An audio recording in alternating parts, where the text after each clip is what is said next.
Welcome to జనమాట. నేను మీ చంద్ర. ఈ రోజు ఈనాడు ఆంధ్రజ్యోతి వార్తాపత్రికలు చూద్దాం. ఈనాడు ఆంధ్రజ్యోతి జగన్ సర్కార్పై ఎలా విషయం కక్కే ఒకసారి మనం చూస్తే దేశాకే మిగిలిన విశాఖ వైకాపా నేతల గుప్పట్లు విలువైన స్థలాలు ప్రాజెక్టులు విశాఖను పీల్చి చేస్తున్న నాయకులు 5 ఏళ్లలో చేతులు మారిన భూముల విలువ సుమారు 7,950 కోట్లు. నెంబర్ 1 కన్సర్న్లోని నెంబర్ 2 ప్రత్యక్ష పర్యవేక్షణలో భూదందా.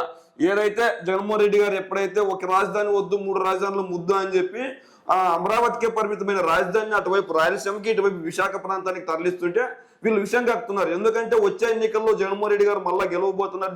జగన్మోహన్ రెడ్డి గారు మళ్ళా గెలిస్తే కనుక ఒక రాజధాని ప్లేస్ లో 3 రాజధానులు ఖచ్చితంగా తీసుకొని వస్తాడు. అప్పుడు ఎవరేం చేసేది లేదు అంటూ వీళ్ళకి అర్థమైపోయింది. ఈ నేపథ్యంలో ఖచ్చితంగా జగన్ గెలుస్తాడు కాబట్టి ఎలాగైనా అమరావతి భూములకు విలువ ఉండాలి, అక్కడే రాజధాని ఉండాలి, విశాఖ ప్రజలకు రాజధాని ఉండకూడదన్న కక్ష కట్టి ఖచ్చితంగా తప్పుడు వార్తలు తప్పుడు ప్రచారాలు చేస్తున్నారు. నిజంగానే వీళ్ళు 7,950 కోట్లు విలువ చేసే భూములే కనుక మారింటే ఎవరెవరి పేరిట మీద మారాయి, ఎందుకు మారాయి అన్నది కూడా రాయాలి కదా.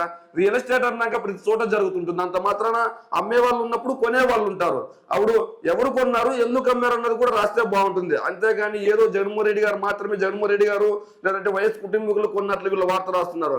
ఏదేమైనప్పటికీ జగన్మోహన్ రెడ్డి గారు వచ్చే ఎన్నికల్లో గెలుస్తారు కనుక ఆ గెలుపును ఎలాగైనా బ్రేక్ వేయాలని చెప్పేసి వీళ్ళు కుటిల బుద్ధితో ఇలా వార్తలు రాస్తున్నారు తప్ప అంతకు మించి లేదు. లేదంటే లేని వ్యతిరేకతను జగన్మోహన్ రెడ్డి గారిపై సృష్టించాలని చూస్తున్నారు. అమరావతి కుంభకోణంలో టీడీపీ అధినాయకుడు చంద్రబాబు నాయుడు గారు, యువ నాయకుడు నారా లోకేష్ గారు, పవన్ కళ్యాణ్ ఇలా ఎవరి పేరు చెప్పినా అక్కడ భూములు ఉన్నాయి. ఇంతకు ముందు ఎప్పుడు లేని భూములు హెరిటేజ్ కంపెనీ పైన అక్కడ భూములు ఎలా వచ్చాయి అమరావతి ప్రాంతంలో? మరి లింగమనేని రమేష్ గారికి భూములు ఎలా వచ్చాయి? పవన్ కళ్యాణ్కి ఎలా వచ్చింది భూమి? అంటే ఖచ్చితంగా ఆ ప్రాంతంలో రాజధాని ఏర్పడుతుందని వాళ్ళకి తెలుసు. అంటే వాళ్ళే ఏర్పాటు చేస్తారు కాబట్టి రాజధాని ప్రాంతం మినహాయించి మిగిలిన ప్రాంతంలో విలువైన భూమిని వాళ్ళు భూమి కొంటే ఖచ్చితంగా ఆ భూమికి ఆకర్షణ అంటే రేట్లు వస్తే అప్పుడు సొమ్ము చేసుకోవచ్చు అని ఒక కుటిల బుద్ధి తప్ప వీళ్ళు సరైన పద్ధతిలో నిజంగానే ఆ పని చేసిన పరిస్థితి ఉందా? మరి నిజంగానే ఆ పరిస్థితి చేసిన పరిస్థితి ఉంటే మరి ఎందుకు అమరావతి భూ కుంభకోణాల్లో చంద్రబాబు నాయుడు గారు జైలుకి వెళ్ళాల్సిన పరిస్థితి వచ్చింది? మిగిలిన నాయకులు కూడా ఎందుకు ముందస్తు బెయిల్ తీసుకున్నారు? మరి కోర్టుకి వెళ్ళి విచారణకి వెళ్ళి హాజరు కావచ్చు కదా. మరి ఎందుకు ఇలా కొన్ని అనివార్య కారణాల పేరు చెప్పి బెయిల్ తెచ్చుకొని కొన్ని షరతులతో కూడిన బెయిల్ తెచ్చుకొని ఈ రోజు ఇలా జగన్మోహన్ రెడ్డి గారి గురించి మాత్రమే రాస్తున్నారు. మరి ఇదే రామోజీరావు గారు తెలంగాణ గవర్నమెంట్ ఇప్పుడు ఉంది. అంతకు ముందు టీడీపీ గవర్నమెంట్ ని అడ్డు పెట్టుకొని చంద్రబాబు నాయుడు గారిని పెట్టుకొని రామోజీ ఫిలిం సిటీకి ఉన్న భూములన్నీ ఎవరివి? పేద ప్రజలవు కదా. అంటే ఉమ్మడి ఆంధ్రప్రదేశ్ భూములు కావా అవి? భూములు దోచుకుంది రామోజీరావు. ఖచ్చితంగా 100% రామోజీరావు భూములు దోచుకున్నాడు. ఏ విధంగా? మీరు నిజంగా చిత్తశుద్ధి ఉంటే ఆ రోజు ఈ రామోజీ ఫిలిం సిటీకి కేటాయించిన భూములకు ఎంత ధర చెల్లించారు? ఎంత ధరకు లీజుకు తీసుకున్నారు? ఏ ప్రాతిపదిక మీద లీజుకు తీసుకున్నారు మీరు? అంటే మీరు దోచుకున్నవి వేరే వాళ్ళు దోచుకున్నారని చూపిస్తున్నారా? ఈ రోజు తెలంగాణ ప్రభుత్వం ఆ భూములను లాక్కుంటుందని ఎందుకు వాళ్ళ కొమ్ము కాస్తూ వార్తలు రాస్తున్నారు? ప్రజలకు తెలియదా? అంటే ప్రజలు ఖచ్చితంగా గమనిస్తూనే ఉన్నారు. తెలంగాణ ప్రజలు గమనిస్తూనే ఉన్నారు. ఈ రోజు తెలంగాణ ప్రభుత్వాన్ని ఎలాగైనా అడ్డు పెట్టుకొని ఆ భూములను కాపాడుకునే ప్రయత్నం చేయలేదా? మరి ఆ రోజు టీడీపీ ప్రభుత్వాన్ని అడ్డు పెట్టుకొని రామోజీరావు కొన్ని వేల ఎకరాలు నామమాత్రం ధరకు మాత్రమే కొన్నారు. అది కూడా ₹2 ఇలా చెప్పుకుంటే సిగ్గుసేటు. మరి అలాంటి పరిస్థితి ఎందుకు వచ్చింది? మీరేమైనా సమాజ సేవ చేస్తున్నారా? రామోజీ ఫిలిం సిటీ కట్టి డబ్బులకే కదా, టికెట్ అమ్ముకునే కదా మళ్ళీ సొమ్ము చేసుకుంటుంది. అక్కడ హోటల్లో ఏమైనా ఫ్రీగా పెడుతున్నారు? డబ్బులకే కదా. మీరేమన్నా ఈటీవీ ఈనాడు ఫ్రీగా చూపిస్తున్నారా? డబ్బులకే కదా సబ్స్క్రైబింగ్ చేపిస్తుంది.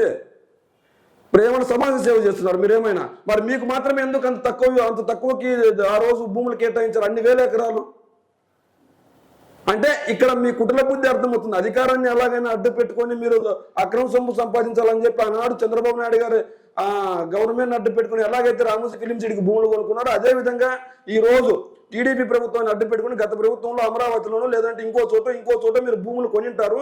ఆ కొన్న భూములకి ఎలాగైనా మళ్ళా కాపాడుకోవాలి అంటే ఖచ్చితంగా కొన్న భూములు కదా ఆక్రమించుకుంటారు. ఆ ఆక్రమించుకున్న భూములను ఎలాగైనా కాపాడుకోవాలి అంటే జగన్ గారి ప్రభుత్వం పడిపోయి మీకు అనుకూలంగా ఉన్న ప్రభుత్వం వస్తే కనుక ఖచ్చితంగా భూములను కాపాడే ప్రయత్నం చేయవచ్చు అని చెప్పి మీకు ఒక ఆలోచన ఉంటుంది.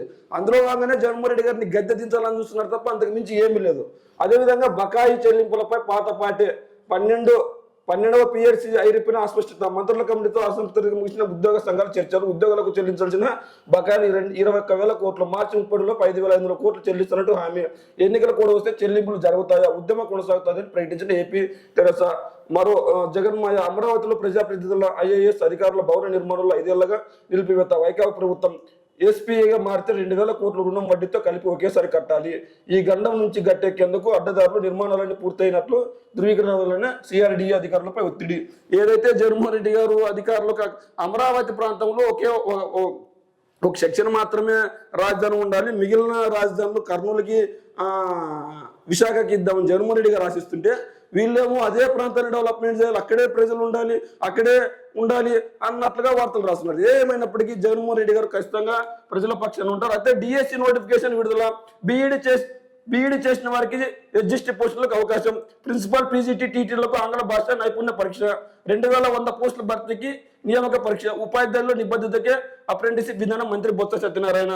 ఏదైతే జగన్మోహన్ రెడ్డి గారి ప్రభుత్వంలో డిఎస్సి మెగా డిఎస్సి ఇస్తున్నాడో మెగా డిఎస్సి దిశగా 6,100 పోస్టులు ఇచ్చారు. ఖచ్చితంగా బీఈడి అభ్యర్థులు ఉపయోగించుకొని ఖచ్చితంగా టీచర్ పోస్టులకు ఎలిజిబిలిటీ అవుతారని చెప్పి ఆశిస్తున్నాం. జగన్మోహన్ రెడ్డి గారు ఉద్యోగాలు ఇవ్వట్లేదని చెప్తున్నా నేపథ్యంలో జగన్మోహన్ రెడ్డి గారు పోలీస్ శాఖలో ఉద్యోగాలు ఇచ్చారు, అదేవిధంగా ఉపాధ్యాయ శాఖలో ఉద్యోగాలు ఇచ్చారు, అదేవిధంగా మెడికల్ కాలేజీలో ఉద్యోగాలు ఇచ్చారు, అదేవిధంగా సచివాలయ ఉద్యోగాలు ఇచ్చారు, వాలంటీర్ వ్యవస్థను తీసుకొని వచ్చారు, మళ్ళీ విలేజ్ క్లినిక్లను తీసుకొని వచ్చారు, ఇంటింటికి డాక్టర్ పేరుతో ఒక వైద్యుని నియమించారు. ఇలా పెద్ద ఎత్తున జగన్మోహన్ రెడ్డి గారు ఆధ్వర్యంలో ఉద్యోగ అవకాశాలు కల్పించారు. మరి గత ప్రభుత్వంలో ఎన్ని ఉద్యోగాలు కల్పించారు? ఇప్పుడున్న ప్రభుత్వం కల్పించిన ఉద్యోగాలు అప్పుడు పరిపాలించిన ప్రభుత్వం ఎందుకు కల్పించలేకపోయింది? 20 లక్షల ఉద్యోగాలు ఇస్తున్నట్టున్న చంద్రబాబు నాయుడు గారు గతంలో ఇంటికో ఉద్యోగం ఇస్తారని హామీ ఇచ్చి అధికారంలోకి వచ్చారు. మరి ఎందుకు ఇంటికో ఉద్యోగం ఇవ్వలేకపోయారు? మరి ఇంటికో ఉద్యోగం ఇచ్చిన పాపని ఎందుకు లేదు? మరి నిజంగానే ఇంటికో ఉద్యోగం కనుక చంద్రబాబు నాయుడు గారు ఆ రోజు ఇచ్చింటే 2019లో ఎన్నికల్లో ఎందుకు అంత ఘోర పరాజయం? ఏ ముఖాన్ని పెట్టుకొని మళ్ళీ పాత పడి 20 లక్షల ఉద్యోగాలు ఇస్తారని చెప్తున్నారు చంద్రబాబు నాయుడు గారు, నారా లోకేష్ గారు. అంటే మీ ఎన్నికల మేనిఫెస్టోలో ఎంత చిత్తశుద్ధి ఉందో మీకే తెలుస్తుంది. అదేవిధంగా వివేక హత్య, జగన్నాథరావు రక్త చరిత్ర మధ్యలో 45,000 కోట్లు దోచేసిన సీఎం. ఈసారి ఓటేస్తే పీల్చే గాలిపైన పన్ను వేస్తారు. శంకరాభవన్ సభలో లోకేష్. దొంగ ఓట్లు కేసులన్నీ సమాధి. వివేక్ స్టాక్ ఫాల్స్ అప్డేట్ అంటూ మూసివేత. దొంగ ఓటర్లు తక్కిన ఘటనలో తగిన దర్యాప్తు. కుట్రదారులపైన వైకాపా నేతలు పోలీసుల రక్షణ కవచాలు. తిరుపతి లోక్సభ ఉప ఎన్నికల్లో అక్రమాల పర్వం.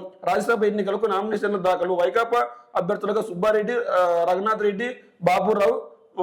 కోట్లు ఇచ్చి దొరకని పదవి నాకు దక్కదు బాబురావు. కోట్లు ఇచ్చిన దొరకది పదవి అంటున్నారు.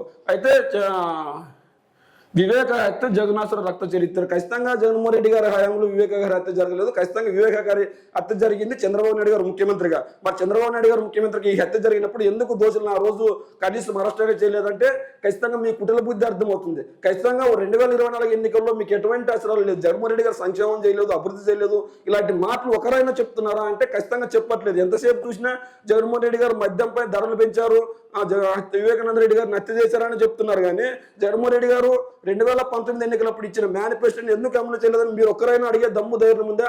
14 సంవత్సరాలు పరిపాలించిన చంద్రబాబు నాయుడు గారు కానీ ఆయన తరపున ప్రచారం చేస్తున్న నారా లోకేష్ గారు కానీ ఎందుకు మరి మా నాన్నగారి పరిపాలన చూసి ఓటు వేయని అని అడగట్లేదు? 2 నెలల్లో మేము వస్తాం, తిన్నదంతా కక్కిస్తాం, ఉత్తరాంధ్రను పందికొక్కల్లో మెక్కుతున్నారు. ఆల్రెడీ నువ్వు తిన్నది కక్కిస్తుంది కదా గవర్నమెంట్. అమరావతి భూ కుంభకోణాల్లో మీరు తిన్నది కక్కిస్తుంది కదా. మీరు తిన్నదన్నందుకే మీ నాన్న పేరు, మీ పేరు, లేదంటే మీకు సంబంధించిన నాయకుల పేరు A1, A2, A3, A4గా నిందించి కోర్టుకు తరలిస్తే కోర్టు కేసుల్లో నిబద్ధత ఉందని చెప్పేసి మీ నాన్నగారికి రిమాండ్ విధించింది. బెయిల్ పైన బయట వచ్చారు కదా. ఇప్పుడు ఎవరు తిన్నది ఎవరు కక్కించారు? మీరు తిన్నారు కదా, జగన్మోహన్ రెడ్డి గారు కక్కించింది. అంటే మీరు ఎలాగైనా జగన్మోహన్ రెడ్డి గారిపై అబద్ధాలు వేసి అధికారంలోకి రావాలని చూస్తున్నారా? అయితే ఖచ్చితంగా మీరు అక్రమాల దౌర్జన్యాలు దోపిడీలు అమరావతిలో చేశారు కాబట్టి ఆ రోజు 2019 ఎన్నికల్లో కనీసం అమరావతి పక్కన ఉన్న మంగళగిరిలో నువ్వు పోటీ చేస్తే కానీ నీకు ఓడిపోయావు. నువ్వు ఇలా నీ పెద్ద ఖచ్చితంగా మళ్ళీ తిన్నదంతా ఎవరు తిన్నారు, ఎవరు కక్కిస్తారు? నువ్వు తిన్నది జగన్మోహన్ రెడ్డి గారు కక్కిస్తున్నారు ఆల్రెడీ. మీరు తిన్న జగన్మోహన్ రెడ్డి గారు కక్కిస్తున్నారు ఆల్రెడీ. మీరు నిజంగా నిజాయితీ నిబంధనతో రాజకీయాలు చేసి ఈ రోజు ఆ పరిస్థితి ఎందుకు వస్తుంది? అంటే ఖచ్చితంగా మీరు కుటిల బుద్ధితో ఎలాగైనా జగన్మోహన్ రెడ్డి గారిపై నిందలు వేస్తే అది చెల్లుబాటు అవుతాయని చెప్పేసి మీరు భావిస్తున్నారు. జగన్మోహన్ రెడ్డి గారు ఎక్కడ భూదోపిడీలు చేయలేదు, జగన్మోహన్ రెడ్డి గారు నిజంగానే భూదోపిడీలు చేయలేదు అనుకుంటే ఇదే అమరావతిని కొనసాగించి మీ దగ్గర సగభాగం వాటా తీసుకుని అమరావతిని కొనసాగించేవాడు. జగన్మోహన్ రెడ్డి గారికి ఆ బుద్ధి లేదు కనుక ఖచ్చితంగా ప్రజాపాలన సంక్షేమ పాలన చేయాలనుకోవడం కనుక ఖచ్చితంగా అభివృద్ధి అన్ని ప్రాంతాలకి తరలించాలనుకున్నాడు కనుక ఒకే ప్రాంతంలో ఉంటే బాగుండదని మిగిలిన ప్రాంతాలకు జగన్మోహన్ రెడ్డి గారు రాజధాని తరలించారు. అదేవిధంగా ఇక్కడ చూసుకున్నట్లయితే ఏంటి మీరు చేసింది? జగన్ పాలనలో ఒక్క ఉద్యోగమని ఇచ్చారు. 5 ఏళ్లలో ఒక్కసారి జాబ్ క్యాలెండర్ ఇవ్వలేదు. దర్బారులో తిరగడని విద్యాలోకం. వరుస ప్రశ్నలతో ఎమ్మెల్యే కేతిరెడ్డి ఉక్కిరి బిక్కిరంట. ఎమ్మెల్యే సమక్షంలోనే ప్రభుత్వం విమర్శలు. దాంతో దిక్కతోచక విద్యార్థులను బయటకు పంపించిన ఎమ్మెల్యే అనుచరులు. సీఎం జగన్ ఎమ్మెల్యే ప్లకార్డులు నిలిపివేత. ఏదైతే జగన్మోహన్ రెడ్డి గారు గడప గడప కార్యక్రమం తీసుకొచ్చారో అందులో ముఖ్యంగా కేతిరెడ్డి వెంకటరెడ్డి గారు ముందుంటారు. ఆయనకి సమాధానం చెప్పడం దిక్కు తోచలేదంట. ఆయనకి చేత కాకపోతే చేతగానని చెప్పే నాయకుడు ఎవరన్నా ఉన్నారంటే కేతిరెడ్డి వెంకటరెడ్డి. ఖచ్చితంగా టీడీపీ నాయకుడైనా టీడీపీ కార్యకర్తనే టీడీపీకి ఓటేసుడని తెలిసిన కూడా వాళ్ళ దగ్గరికి వెళ్ళి మరి మీకేమైనా సమస్య ఉందని అడిగే నాయకుడు కేతిరెడ్డి వెంకటరెడ్డి. అలాంటి వ్యక్తిని పట్టుకుని ఆయన ఉక్కిరి బిక్కిరి అయిపోయారు. ఆయన ఏం మాట్లాడలేకపోయారు. ఇదేమన్నా నమ్మడానికి ఆశాస్పదంగా లేదా? మీరు ఏది రాసినా ఏపీ ప్రజలు నమ్మేస్తారా? ఖచ్చితంగా జగన్మోహన్ రెడ్డి గారు ఒక ఉద్యోగం లేదా? మరి డిఎస్సీ ఎవరిచ్చారు? పోలీస్ శాఖలో ఉద్యోగాలు ఎవరిచ్చారు? సచివాలయ వ్యవస్థ ఎవరిచ్చారు? అదేవిధంగా మెడికల్ కాలేజీలు స్థాపించారు. అక్కడలో ఉన్న పోస్టులను ఎవరు నియమించారు? విలేజ్ క్లినిక్లు ఎవరు తీసుకొని వచ్చారు? ఆరోగ్యశ్రీ కేంద్రాలను ఎవరు తీసుకొని వచ్చారు? రైతు భరోసా కేంద్రాలను ఎవరు తీసుకొని వచ్చారు? ఇవన్నీ ఉద్యోగాలు కావా? అంటే మీకు మెచ్చిన వారికి మాత్రం ఉద్యోగాలు ఇస్తేనే ఇచ్చినట్లా? మీకు ఉద్యోగాలు రాకపోతే ఉద్యోగాలు రానట్లా? ఖచ్చితంగా జగన్మోహన్ రెడ్డి గారి ప్రభుత్వం ఏర్పాటైన తర్వాత కొన్ని లక్షల మందికి ఉద్యోగాలు ఇచ్చారు, కల్పించారు. అందులో భాగంగా మనం చూస్తున్నాం. ఏదైతే బకాయిలు 20,000 కోట్లు ఉందో వాళ్ళతో మీటింగ్ అయింది రాశారు. అయితే జగన్మోహన్ రెడ్డి గారు వాళ్ళకి సానుకూలంగా 5,500 కోట్లు రిలీజ్ చేస్తారని చెప్పారు. అయినా కూడా వీళ్ళు తప్పుడు వార్త రాస్తున్నారు. అదేవిధంగా హరి హిల్స్ యాత్రకు బ్రేక్ అని చెప్పి నిన్న రాశారు. ఏదైతే ఒక ప్రాంతంలో అభివృద్ధి చెందుతుందో ఆ ప్రాంతాన్ని ఎలాగైనా అన్యాయం చేయాలని చెప్పేసి వీళ్ళు చూస్తున్నారు. మరి వీళ్ళు ఏం చేసినా కూడా ఏం రాసినా కూడా ఖచ్చితంగా జగన్మోహన్ రెడ్డి గారు చేసిన అభివృద్ధి చూస్తారు. ఇదే మా ఆడదామాంధ్రకు సంబంధించి ఒక వార్త. కిలాడి క్రీడ ఎన్నికల కోసమే ఆడదామాంధ్ర. గ్రామం నుంచి రాష్ట్ర స్థాయి వరకు వైసీపీ క్యాడర్ని దించిన ప్రభుత్వం. ఓడినోళ్ళు గెలిచినోట్లు ఓడినట్లు మార్పులు. అటుకెక్కిన స్టేడియాల నిర్మాణం, క్రీడాకారుల ప్రోత్సాహాలు, కోచ్ల నియామకాలు పట్టని జగన్ ప్రభుత్వం. ఆడదంకు మాత్రం కోట్లలో ఖర్చు. నేడు విశాఖలో ముగింపు. ఏదైతే జగన్మోహన్ రెడ్డి గారు ఖచ్చితంగా పేద ప్రజలకు పేద క్రీడాకారులను అభివృద్ధి పరచాలని చెప్పి ఆడదామాంధ్ర పేరుతో ఒక కార్యక్రమం తీసుకుని వచ్చారు. ఈ నేపథ్యంలో అక్కడ కొన్ని కోట్లు వెచ్చించి గ్రామీణ స్థాయి క్రీడాకారులు రాష్ట్ర స్థాయి వరకు తీసుకొని రాగలిగారు. మరి ఇదే చేసిన జగన్మోహన్ రెడ్డి గారు ఎన్నికల సమయంలో చేశాడు అనుకున్నా కూడా 14.5 సంవత్సరాలు పరిపాలించిన చంద్రబాబు నాయుడు గారు ఒక్కసారి కూడా ఎందుకు ఆడదామాంధ్ర పేరుతో కానీ లేదంటే మరో పేరుతో కానీ ఎందుకు ఒక కార్యక్రమాన్ని నిర్వహించలేదు? అంటే ఇక్కడ జగన్మోహన్ రెడ్డి గారికి ఉన్న చిత్తశుద్ధి టీడీపీకి లేదా? అంటే ఇక్కడ జగన్మోహన్ రెడ్డి గారు ఏది చేసినా తప్పే అని రాస్తున్నారు. నిజంగానే వైసీపీ వాళ్ళే ప్రతి ఒక్కటి గెలుస్తుంటే టీడీపీ వాళ్ళు బయటకు వచ్చి మాకు ఈ కప్పు మేము గెలిచాము, మేము ఓడిపోలేదు అని వాళ్ళు చెప్పే ప్రయత్నం చేస్తారు కదా. మరి ఎందుకు ఇప్పటి వరకు ఆ ప్రయత్నం చేయలేదు? అంటే జగన్మోహన్ రెడ్డి గారిపై ఖచ్చితంగా బురద జల్లే వార్తలు తప్ప ఖచ్చితంగా జరుగుతున్నట్లు కాదు. ఖచ్చితంగా నిజంగానే ఆ పరిస్థితి ఉంటే పలానా జిల్లాలో పలానా నియోజకవర్గంలో పలానా గ్రామంలో ఈ సంఘటన జరిగిందని రాయాలి కదా. అలా రాయకుండా బురద జల్లే వార్త రాసి పైశాచిక ఆనందం పొందడం ఏంది? జగన్మోహన్ రెడ్డి గారు నిజంగా ఆడదామాంధ్ర పేరుతో ఎన్నికల సమయంలో తీసుకొచ్చాడు అనుకుందాం. మరి 14 సంవత్సరాలు పరిపాలించిన చంద్రబాబు నాయుడు గారు ఎందుకు తీసుకొని రాలేదు? అంటే చంద్రబాబు నాయుడు గారు చేయకపోయినా పర్లేదు, జగన్మోహన్ రెడ్డి గారు చేసినా తప్పేనా? అయితే చంద్రబాబు నాయుడు గారు అనుకున్నట్లు పెద్దలు మాత్రమే క్రీడాకారులు ఆడారు, పేద పిల్లలు ఆడకూడదా?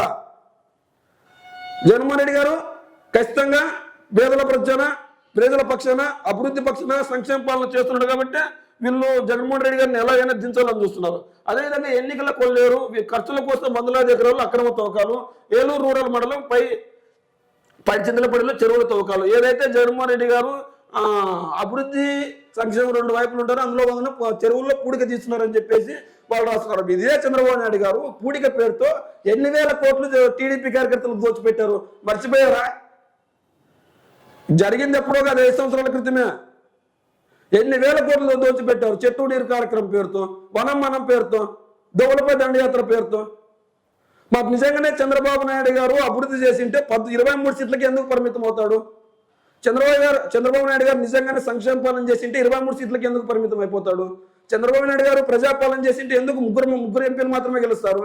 అంటే ఇక్కడ చంద్రబాబు నాయుడు గారు ప్రజాపాలన సంక్షేమ పాలన చేయలేదు, అక్రమ పాలన దౌర్జన్య పాలన చేశాడు కాబట్టి ఆ రోజు ఏపీ ప్రజలు నమ్మి చంద్రబాబు నాయుడు గారికి 23 సీట్లే ఇచ్చారు. ఈ రోజు సంక్షేమ పాలన అభివృద్ధి పాలన జగన్మోహన్ రెడ్డి గారు చేశారు కాబట్టి ఈ రోజు మీకు మంచి చరిత్రలో నాకు ఓటైందని అడుగుతున్నాడు. ఇదే నేపథ్యంలో జగన్మోహన్ రెడ్డి గారు అందరికీ సమపాలన న్యాయపాలన చేశాడు కాబట్టి నేను 170 గెలుస్తాను, మీరు గెలవగలరా, మీరు పోటీకి పెట్టగలరా అని అడుగుతున్నారు. ఏదేమైనప్పటికీ ఈనాడు ఆంధ్రజ్యోతి వార్తల గురించి మీరేమనుకుంటున్నారో మీ కామెంట్ రూపం నుంచి తెలియజేయండి.